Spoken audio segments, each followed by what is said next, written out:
današnjem evangeliju izvemo, kako je angel Gabriel prišel k Mariji in jo oznanil, da bo spočela Jezusa. Predstavljaj si, kako je bilo Mariji, ko je mogla to sprejeti. In tudi sama težko sprejmem razne preizkušnje.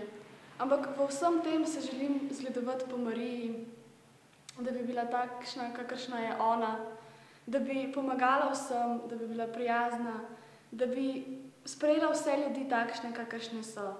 In v tem adventnem času te povabim, da razmisliš, kako močna je tvoja vera v Boga in kako ti zaupaš Bogu in na kakšen način si zgleduješ po Mariji. Obilo blagoslova ti želim.